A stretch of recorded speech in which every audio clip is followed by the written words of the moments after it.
قال لك بكيف بو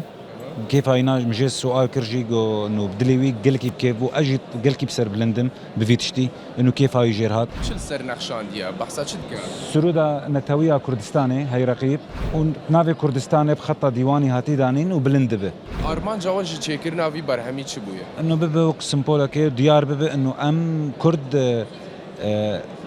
بقلما خوجي مبهزن بینەرانی پایتەخت میدیا سلااوان لێبێت و ئەم کاتتان باش لە پێشانگای نێودەوڵەتی هەولێرم دوای ئەوەی بەیانی ئەمڕۆ سەرۆکوەزیرانی هەرێمی کوردستان مەسرور بارزانی پێشانگای نێودەوڵەتی هەولێری بۆ وەبەرهێنان و خانوبەرە کردەوە سەرەتا کە داخلی نێوهۆڵەکە بوو ڕاستەوخۆ ئەم پێنووسە گەورەیە لە نێو دەرگای داخلبوون بوو نێو هۆلی پێشانگاکە دانراوە کە بەڵای ئەوەوە سەرنج ڕاکێش بوو تەنانەت لێی نزیک بووەوە دەستیشی لێدا و قسەی لەگەڵ ئەم کەسە کردکەوە ئەم بڵین پێنووسەی دروست کردووە ئێستا کاک جەمیلم لەگەڵدا کە خۆی بەڕێزیان ئەم کارە هونەریەی کردووە مامۆستا ئەگەر تو کەرەم کە ئەوێ دەرێ ببوورە ئەبدەمێتە باش بر باشە ئەگەر بوو من بەحسەوەیەکی بکەی بینوسا کوردستاني سرودا نتاوية كردستاني ونافي باكراوانان لسر هاتي دانين ونافي كردستاني بهيلكي متشكرين انه كردستان بلندبه انه ديار ببه انه ام بعلمي اخوه ام كارم بيش كيفن كردستان اخوه افابكن قال لك بكيف بو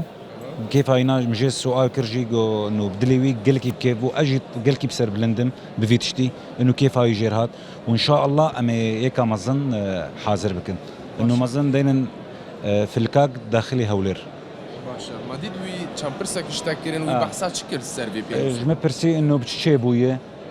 سر معناتها انا جمع برسي وقلكي بدلي بو الحمد لله ديار شل سر نقشان ديار بحثات شد كان سرودا نتاوية كردستاني هاي رقيب السر ونافي باكروانان وحرف نهور يعني حرف داني مناف نكاري بجدين مناف قال لك يعني زيدن الشهيد ونافي كردستاني بخطة ديواني هاتي دانين وبلندبه رنجست هذيك والكيلي تشيكريه الهوليري والهبليري تشيكريه الهوليري تشيكريه ارمان جواج تشيكرنا في برهمي تشبويا انه ببه وقسم بولكي ديار ببه انه ام كرد بقلما خوجي مبهزن شكرا اخو بكاري بي فيدري شمرا بيجا هنجي وي بروجيكتي اف برهما وايرو نيشان داي وسرق وزيران عجباندي بلان او هنگ چبكن داهاتي دا ان شاء الله تشكيدجي اماده بكن بحثاوي كي هنجل هندك جهن قشتين هفلير تشتين وصاد في الكابل مثلا داخلي مطار انه ديار ببه وقسم بولك يعني شان وقت لازم بو حياه وكاري بو تشتكي وصاد شي بكن سيمه تقريبا وقت قلكي كان بو بس الحمد لله ما بجي اني يعني انت جاويجي نافا هريما كردستان حمق الهوليري او بخوت شي كما تخوازن حمدش الهوليري شيب يعني آمان جامع تاقو من ازدبينم جو كردستان بيشت كافو لسر او سر باكروانان خويناوا من تش متخصص يعني تشكي شيكم جو خوين وعلم بهفدوفه قلم ونافي شهيد عن لسر امبيجن سريت شان سالانه الفيدري هريما كردستان 15 سال تقريبا 14 سال ونيف الهوليريما تمام مزيدي إشكي تشيكرية يعني بس أول قلمة واستخوازم جيب دائما تشيكم كسيك وسردان أبي بيشان قريت كان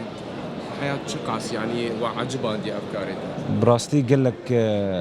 يعني بدلي واي وأجي في تشتي مظن دبم قال لك بكيف بو يعني وأجي قال لك بكيف وتشكي قال لك مظن جمرة سپاس سەرچاوێ ئەهلا وسهلا ممنون بەڵێ بینەرانی پایتەخت میدیا ئەمەی بینیتان و گوێبیستی بوون قسەکانی کاک جەمیل بوو کە بەڕێزیان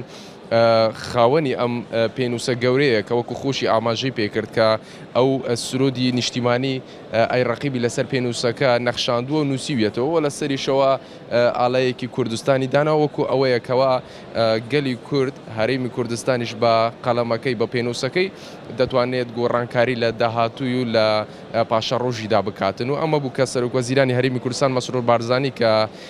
هاتە نێو پێشانگای نێودەوڵەتی هەولێر بوو بەرهەمهێنان و خانوبەرە بەلایەوە شتێکی سەرنجڕاکێش بوو لە لای پێنووسەکە وەستا و دەستیشی خستە سەر پێنووسەکە و ئیتر چەند پرسیارێکی لە کاکجەمیلی خاوەن یاخود دروستکەری ئەم پێنووسە کرد ئەو پێی وتم کەوا پێی شتێکی سەرنجڕاکێش بۆ پرسیاری ئەوەی کردووە کە وردەکاریەکان چی بوونەکە لەسەر ئەم پێنووسە نەخشاندوێتی ئەویش بووی وەسف کردووە کە بە ئاڵای کوردستان و بە سرودی ئەیڕەقی بوو ژمارەیەک لە سەرکردەکانی گەلی کوردی لەسەر پێنووسەکە نەخشاندووە.